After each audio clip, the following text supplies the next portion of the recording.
जय हिंद दोस्तों। Welcome to daily UPSC mains answer writing practice. तो अभी जो हमारा डिस्कशन चल रहा है वो हम कर रहे हैं यूपीएससी का जीएस 3 के क्वेश्चंस को डिस्कस कर रहे हैं।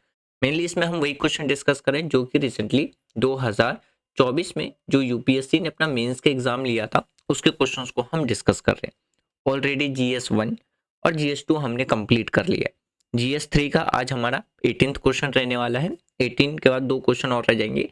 जैसे ही हमारा जीएस कंप्लीट होगा तब हम जीएस 4 के बाद जो 2 क्वालिफाइंग पेपर होते हैं लैंग्वेज के, एक कंपलसरी में आपको क्या देखने को मिल जाएगा, जैसे कि एक इंग्लिश का पेपर देखने को मिल जाएगा। दूसरा देखने को मिलेगा जो 8 शेड्यूल में जितने भी जो लैंग्वेजेस है उसमें से आप कोई सा भी एक लैंग्वेज पेपर चुन के पेपर दे सकते हैं। तो उसमें हम हिंदी और इंग्लिश के पेपर को डिस्कस करेंगे। फिर 2025 के लिए जो प्रीलिम्स का पेपर होगा उसके लिए हम डेली एमसीक्यू क्वेश्चंस प्रैक्टिस करेंगे। तो ये ऑलरेडी अगर आप प्रीलिम्स के लिए बात करोगे तो पॉलिटिकल साइंस, पॉलिटिकल और आपको हिस्ट्री, इसका आपको देखने को मिल जाएगा। पॉलिटिकल साइंस जैसे कि इंडियन गवर्नमेंट्स हो गया और फिर लोकल लेवल गवर्नमेंट हो गया, इन सब के क्वेश्चन हमने डिस्कस करें। हिस्ट्री में आपको Asian, medieval, modern and Indian national movement के कुछ क्वेश्चंस आपको देखने को मिल जाएंगे जो कि प्रीवियस ईयर में पूछे गए हैं। तो इसीलिए हम जियोग्राफी से स्टार्ट करेंगे, फिर धीरे धीरे हम उसको भी कंप्लीट कर लेंगे। तो चलिए बिना टाइम वेस्ट किए हम यहाँ पे एक जो क्वेश्चन है इसके कुछ पॉइंट से डिस्कस करते हैं। देखिए ये ज़रूरी नहीं है कि जो पॉइंट मैं यहाँ डिस्कस करूँ 100% वही आंसर सही है। अगर आप आंसर राइटिंग प्रैक्टिस कर रहे हैं तो आपके अकॉर्डिंग अगर लगता है कि नहीं ये पॉइंट भी इंपॉर्टेंट हो सकता है, आप बिल्कुल कमेंट बॉक्स में बता सकते हैं। इससे क्या होगा कि जो हमारा आंसर राइटिंग डिस्कशन है वो चलता रहेगा। और एक चीज़ और, जैसे देखिए आपकी मंडे को वीडियो नहीं आ पाई थी, इसका एक रीज़न था टेक्निकल इशू की वजह से वीडियो अपलोड नहीं हो पाई थी। एक्चुअली कुछ लैपटॉप में इशू आ गए थे तो जिसकी वजह से वीडियो अपलोड नहीं हो पाई थी। संडे भी नहीं हो पाई थी और मंडे भी नहीं हो पाई थी। तो आज हम डिस्कस करते हैं जीएस 3 का जो पेपर था उसके क्वेश्चन नंबर 18 को। देखिए ये जो क्वेश्चन पूछा गया है ये आपसे पूछा गया है एक तरीके से, आप इसको डिजास्टर मैनेजमेंट से भी लिंक कर सकते हैं। और जो क्लाइमेट के वजह से जो अर्बन एरियाज में प्रॉब्लम्स आती है वाटर मैनेजमेंट को लेकर के, आप उससे भी कनेक्ट कर सकते हैं। देखिए क्वेश्चन आपसे क्या पूछ रहा है, अर्बन एरिया के रिगार्डिंग में पूछ रहा है कि अर्बन एरिया के अंदर में जो क्लाइमेट इंट्रोड्यूस्ड जो डिजास्टर है उसके बारे में बताना है कि डिस्कस करना है इस डिजास्टर का मेन कारण क्या है, यानी कि ऐसे कौन कौन से कारण है डिजास्टर के। और आपको मेंशन करना है यानी कि कोई भी 2 मेजर जो फ्लड्स है लेटेस्ट जो 2 डेकेड्स में है भारत के अंदर में, उसके रिगार्डिंग में आपको डिस्कस करना था। और भारत की क्या पॉलिसी रही है और क्या फ्रेमवर्क रहा है इसको टैगिंग करने के लिए फ्लड्स को, ये भी आपको डिस्कस करना है।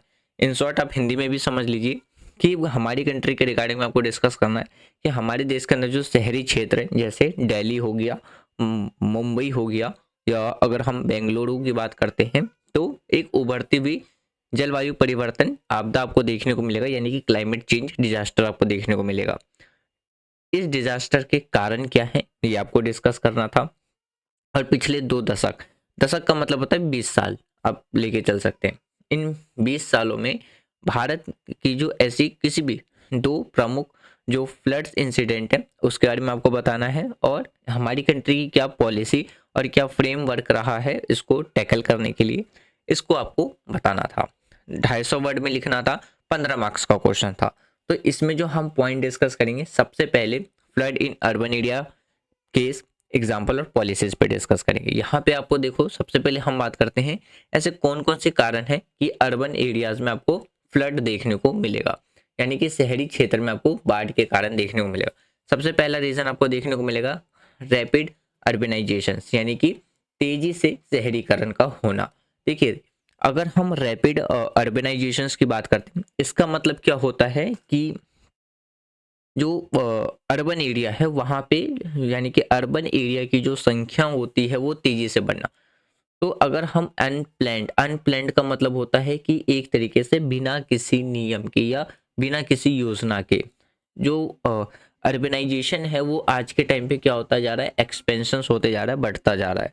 तो जिसके वजह से कहीं ना कहीं जो नेचुरल जो हमारा ड्रेनेज है वो क्या हो रहा है, रिड्यूस होता जा रहा है। यानी कि जो नेचुरली जो वाटर का जो ड्रेनेज है वो क्या होता जा रहा है, कहीं ना कहीं खत्म होते जा रहा है, कम होता जा रहा है। एक चीज़ और याद रखिएगा, अगर हम वाटर की बात करते हैं तो वाटर अपना जो फ्लोइंग जो पाथ होता है, यानी कि जो फ्लोइंग रास्ता होता है वो कभी नहीं भूलता है, ये चीज़ याद रखिएगा। तो जिस जगह से पहले शुरुआत से पानी अगर बहता आ रहा है, तो आज के टाइम पे भी वैसे ही पानी आपको देखने को मिलेगा, उसी जगह से पानी का क्या होता है, बहाव होता है। तो अगर हम प्रॉपरली अर्बनाइजेशंस की प्लानिंग करके, अगर विदाउट प्लानिंग करके अगर हम इस्टेब्लिश करते हैं या बढ़ाते हैं, तो एक तरीके से हमें ये प्रॉब्लम फेस करना ही पड़ेगा। क्यों? क्योंकि प्रॉपरली वाटर ड्रेनेज आपको जो वाटर ड्रेनेज सिस्टम है वो आपको देखने को नहीं मिलेगा। तो जिसकी वजह से जो पानी का जो फ्लो है वो अनवांटेड तरीके से होने की वजह से क्या है, हमें फ्लड जैसा जो प्रॉब्लम है वो देखने को मिलेगा। अगर आप थोड़ा सा एशियन मतलब आप एशियन टाइम पे जाओ, तो आपने इंडस वैली सिविलाइजेशन के बारे में पढ़ा होगा। तो उसमें भी जो अर्बन एरिया होते थे, तो वहाँ पे जो शहरी क्षेत्र होते थे वो बड़े ही प्लानिंग करके बनाया जाता था कि वहाँ पे जो वाटर ड्रेन सिस्टम होगा वो कैसा होगा। तो इस तरीके से आपने फीचर में भी पढ़ा होगा इंडस वैली सिविलाइजेशंस में। तो एक मेन कारण क्या है कि अनप्लान्ड जो अर्बनाइजेशंस डे बाय डे इसकी जो संख्या बढ़ती जा रही है, तो जो नेचुरल ड्रेनेज सिस्टम है वाटर का वो कहीं ना कहीं क्या होता जा रहा है, उसकी वजह से कम होता जा रहा है। दूसरा देखने को मिलेगा इनक्रोचमेंट। इनक्रोचमेंट का मतलब क्या होता है, अतिक्रमण। अतिक्रमण का मतलब होता है किसी जगह पे अपना कब्जा कर लेना। तो जैसे अगर हम बात करते हैं कंस्ट्रक्शन इन फ्लड प्लेन्स, यानी कि जो बाढ़ का क्षेत्र होता है वहाँ पे भी आपको क्या देखने को मिलेगा, आज के टाइम पे लार्ज स्केल पर यानी कि कंस्ट्रक्शंस देखने को मिलेगा। और जो वेटलैंड्स ब्लॉक्स होते हैं, जो नेचुरल वाटर फ्लो होते हैं, यानी कि जो जल प्रवाह होता है वो एक तरीके से क्या होता है, रुक जाता है। फिर देखने को मिलेगा पुअर ड्रेनेज सिस्टम। देखिए ड्रेनेज सिस्टम के बारे में आपने क्लास 9th की जियोग्राफी में पढ़ा होगा, चैप्टर नंबर 3 ड्रेनेज, जिसमें आपने रिवर के ड्रेनेज सिस्टम के बारे में पढ़ा होगा। पेनिसुलर रिवर क्या होता है, हिमालयन रिवर क्या होता है। तो पुअर ड्रेनेज सिस्टम यानी कि यही चीज़ आपने हिस्ट्री में इंडस वैली सिविलाइजेशंस में भी पढ़ा होगा एक फीचर्स में। तो ड्रेनेज सिस्टम का मतलब होता है जो वाटर होता है वो किस तरीके से अपने फ्लोइंग डायरेक्शंस में, जिस जगह जिस पाथ से वो फ्लो होते हुए जाता है वो ड्रेन हो जाते हैं, जाके बड़ी नदी में मिल जाना या सी में, ओशन में जाके मिल जाना। तो आज के टाइम पे अगर हम बात करते हैं अर्बन एरिया के अंदर में अनप्लैंड होने की वजह से अर्बन एरिया क्या देखने को मिलेगा, तो वहां पे आपको पुअर ड्रेनेज सिस्टम देखने को मिलेगा। तो जिसके वजह से जो लार्ज अमाउंट ऑफ जो वाटर है, जो जो लार्ज अमाउंट ऑफ वाटर है वो कहाँ फ्लो होने लगता है, ऑन रोड फ्लो होने लगता है। तो जिसकी वजह से हमें कहीं ना कहीं क्या देखने को मिलेगा, एक फ्लड जैसा इशू देखने को मिलता है। फिर आपको एक रीज़न देखने को मिलेगा, क्लाइमेट चेंज।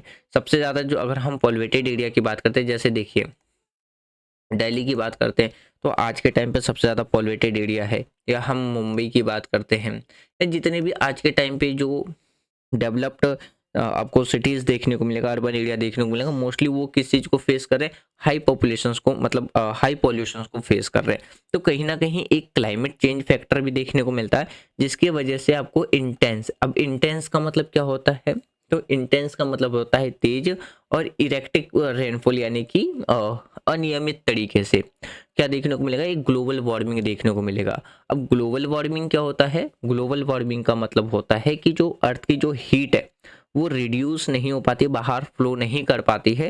तो जिसकी वजह से जो अर्थ का जो टेम्परेचर है, अर्थ के सरफेस का जो टेम्परेचर है वो इंक्रीज होने लगता है। तो जिससे हमारी जो ग्लेशियर्स हैं वो क्या होने लगती है, पिघलने लगती है। ये अपने जनरली ज्योग्राफी में पढ़ा होगा। एग्जाम्पल के तौर पे समझिए, जैसे देखिए आपने जनरल ज्योग्राफी में क्या पढ़ा है, जो हॉट एयर होता है यानी कि जो गर्म हवा होती है वो क्या करते हैं, ऊपर राइज करती हैं, और जो ठंडी हवा होती है वो नीचे आती है। तो दिन के समय में जो अर्थ का जो लैंड सरफेस होता है वो क्या होता है, हाई टेम्परेचर होता है, ठीक है। तो रात के टाइम पे क्या होता है कि तो दिन में गर्म होने की वजह से जो गर्म हवा होती है जब रात में ठंडी होने लगती है तो ये ऊपर की तरफ राइज होने लगती है, और ठंडी हवा फिर नीचे आने लगती है। लेकिन अगर हम कार्बन एमिशन, कार्बन डाइऑक्साइड की वजह से क्या होता है, ये जो हीट होती है वो क्या होती है, रिड्यूस नहीं हो पाती है। वहीं पे ट्रैप रह जाती है, तो जिसकी वजह से आपको क्या है टेम्परेचर इंक्रीज देखने को मिलेगा। तो ग्लोबल वार्मिंग का मतलब होता है कि टेम्परेचर का इंक्रीज होने की वजह से जो हमारी ग्लेशियर्स होते हैं वो पिघलते जाना, एक ये कारण देखने को मिलेगा। फिर एक रीजन देखने को मिलेगा डिफॉरेस्टेशन। तो आज के टाइम पे जो अर्बनाइजेशन हो रहा है, तो जिसकी वजह से हम क्या कर रहे हैं, लार्ज स्केल पर जो ग्रीन जो कवर है वो हम क्या करते जा रहे हैं, वो खत्म होते जा रहा है। तो जिसमें जिसकी वजह से क्या होगा, मतलब जो हमारा ग्रीन कवर एरिया है वो क्या होते जा रहा है, कम होते जा रहा है। यानी कि डिफॉरेस्टेशन का मतलब होता है लार्ज स्केल पर जब हम पेड़ पौधों की कटाई करते हैं, तो इससे सिर्फ क्लाइमेट इम्पैक्ट नहीं पड़ता है, इसका इम्पैक्ट फ्लोरा फेना पे भी पड़ता है, यानी कि एनिमल्स और प्लांट्स पे भी पड़ता है। तो जिसकी वजह से कहीं ना कहीं क्या देखने को मिलेगा, एक तरीके से अनबैलेंस क्लाइमेट देखने को मिलेगा। तो कहीं ना कहीं अगर हम पेड़ पौधों की बात करते हैं, तो ये फ्लड्स को भी रोकने का क्या करते हैं, काम करते हैं।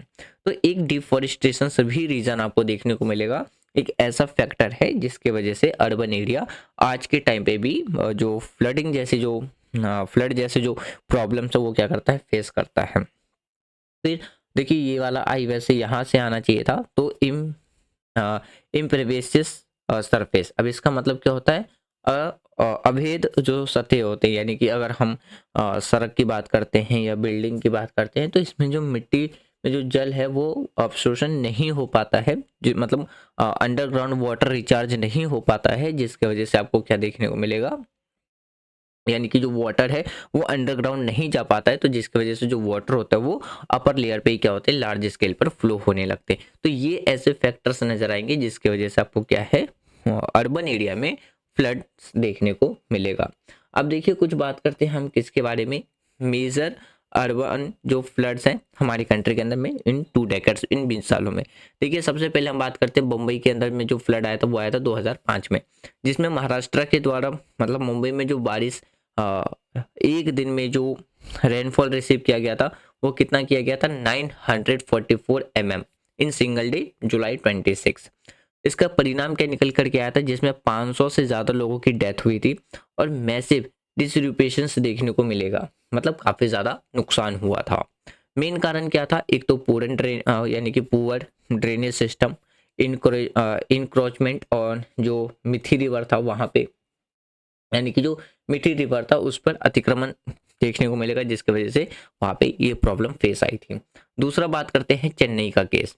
चेन्नई में जो फ्लड आया था 2015 में, इसका मेन कारण इसमें अगर हम बात करते हैं नवंबर से दिसंबर के बीच में, यहाँ पे क्या है, जो सिटी के अंदर में जो वाटर था वो काफ़ी ज़्यादा आपको क्या देखने को मिलेगा, लार्ज स्केल पर जो वाटर था वो फ्लो कर रहा था, तो जिसकी वजह से जो चेन्नई था वो अंडर वाटर हो गया था, यानी कि बारिश से शहर क्या हो गया था, पूरी तरीके से जल में पानी के अंदर डूब गया था, जिसमें 500 से ज़्यादा डेथ हुई थी और जो सर्व डैमेज हुए थे इंफ्रास्ट्रक्चर्स पे काफ़ी ज़्यादा क्या हुए थे, लार्ज स्केल पर नुकसान हुआ था। मेन कारण क्या था, सेम देखने को मिलेगा, इंक्रोचमेंट ऑफ ऑन लेक, यानी कि जो लेक था, तालाब थे, उस पर क्या अतिक्रमण किया गया था। स्ट्रॉम वाटर जो मैनेजमेंट है वो आपको खराब देखने को मिलेगा। तो ये मेन कारण थे। अब देखिए बात करते हैं किसके बारे में, हमारी कंट्री के जो पॉलिसी और फ्रेमवर्क रहा है, किस तरीके से कि हम अर्बन एरिया के अंदर जो फ्लडिंग हो रही है, बाढ़ आ रहे हैं, उसको हम रोक सकते हैं।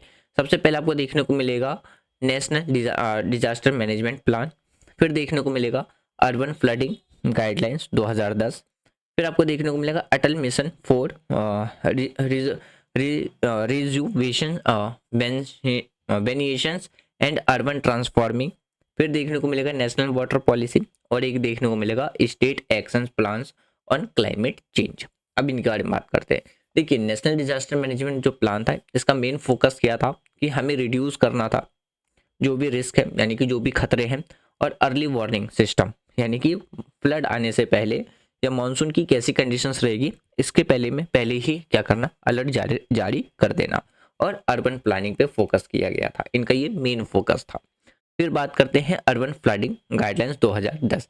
इसका ये जो इशू था NDMA, यानी कि जो नेशनल डिजास्टर मैनेजमेंट प्लान था, इसमें क्या करना था, इसको और बेटर तरीके से इसमें क्या करना था, जो ड्रेनेज सिस्टम है उसको बेटर करना था, प्रिजर्वेशंस करना था। प्रिजर्वेशंस का मतलब होता है एक तरीके से बचाना, यानी कि जो वाटर बॉडीज है उसको क्या करना, बचाना था, और फ्लडिंग जोनिंग का मतलब क्या होता है, जो बाढ़ के क्षेत्र होते हैं उसको निर्धारित करना, उस पर जोर देना, निर्धारित करके जोर देना, फोकस करना। फिर देखिए Atal mission for rejuvenations and urban transformations की बात करते हैं। इसका जो मेन उद्देश्य था वो क्या था, अर्बन इंफ्रास्ट्रक्चर्स को इम्प्रूव करना और इंक्लूडिंग जो भी हमारा ड्रेनेज सिस्टम है उसको। नेशनल वाटर पॉलिसी, इसमें अगर हम advocates water sensitive urban planning, मतलब कि जो वाटर यानी कि अर्बन एरियाज के अंदर में प्लानिंग करना जो भी वाटर सेंसिटिव है उसके रिगार्डिंग, मतलब जल संवेदनशील शहरी योजना का समर्थन करना इसके द्वारा किया, मतलब समर्थन किया गया था। State actions on climate plan, यानी कि स्टेट लेवल पे एक स्ट्रेटेजिक्स कॉम्बैक्ट क्लाइमेट इंट्रोड्यूस, यानी कि जो यानी कि राज्य स्तर पर एक ऐसी पॉलिसी प्रभावी तरीके से बनाना किसके लिए, अर्बन एरियाज के लिए। और जो भी एफिशिएंट अर्बन प्लानिंग है, रिस्टोरेशन ऑफ वेटलैंड, जितने भी जो वेटलैंड्स है उसको दोबारा से रिस्टोरेशन करना, दोबारा से विस्थापित करना, और कम्युनिटी अवेयरनेस यानी कि सोसाइटी में लोगों को जागरूकता फैलाना किसके लिए, ताकि वो जो अर्बन फ्लड रिस्क है उसको क्या कर सके, रिड्यूस कर सके, कम कर सके। तो फ्रेंड्स देखिए अकॉर्डिंग टू क्वेश्चंस यहाँ पे मैंने कुछ आंसर्स के पॉइंट्स लिखे थे, उसको डिस्कस किया। आपको लगता है कि नहीं इसके अलावा भी और भी कुछ इंपॉर्टेंट पॉइंट हो सकते थे, तो आप उसको बिल्कुल कमेंट बॉक्स में बताइए। तो इससे क्या होगा ना, हमारा एक तरीके से आंसर राइटिंग प्रैक्टिस चलता रहेगा, और जो न्यू स्टूडेंट है उनको भी क्या मिलता रहेगा, गाइडलाइंस मिलता रहेगा। यदि वीडियो आपको पसंद आ रही है तो आप वीडियो को लाइक कर सकते हैं, शेयर कर सकते हैं, चैनल को सब्सक्राइब कर सकते हैं। Thanks for watching friend, take care, जय हिंद।